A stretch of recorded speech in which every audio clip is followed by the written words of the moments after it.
And what egalitarianism says is that who's entitled to concern, I mean, this was Rawls' whole view, who's entitled to concern is the least deserving, the least well off, the poorest. You can't ask any question of why are they the least well off? Why aren't they doing well? Is it because they can't bother to get up in the morning and try to find a job? So you can't ask any question like that. The mere fact that they're at the bottom, they are entitled to the most moral concern. And the people who produce, achieve, they don't really earn what they do. None of them. Not, they don't earn it. They don't deserve it. They're going to be sacrificed for the least deserving. And it was put as, this is the theory of justice. That's what it's. It's a theory of injustice. It's systematic injustice. Or you could put it, it's anti-justice. It's, you're no longer to think who deserves their fate, because there's no such thing as really deserving your fate. And it's only, you take the people who have ability, who've achieved something, and so on, they're to minister to the people who have not achieved anything. That was the whole program. And that, it first took over in philosophy departments and in sort of the humanities as the new moral view.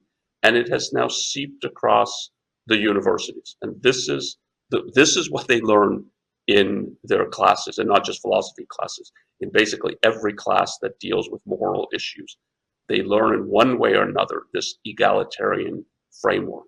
And it's a framework that's anti-justice.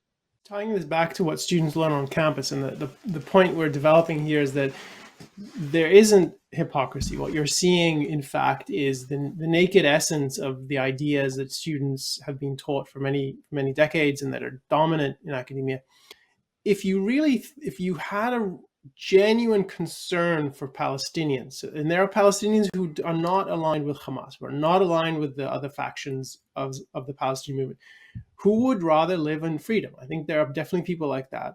If you had a real concern for them, what you would be chanting is not the slogans of those who are dominating them and exploiting them as human shields and exploiting them as tools to extract international aid from the rest of the world, and then leaving them in misery and leaving them on the streets to be cannon fodder. You would advocate for the eradication of those who are tyrannizing them, the Hamas and the other factions of the Palestinian movement. If you really cared about Palestinians, you would want them to truly be free, not to continue to live under the domination of the factions that have been in power so long.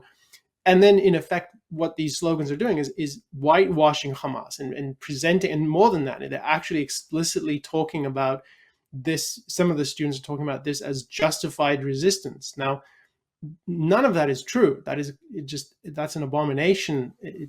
But if you really cared, if your values really were oriented to what would be a better life for Palestinians, none of what they're saying is what you would say. It's completely the opposite of what you would really be concerned about.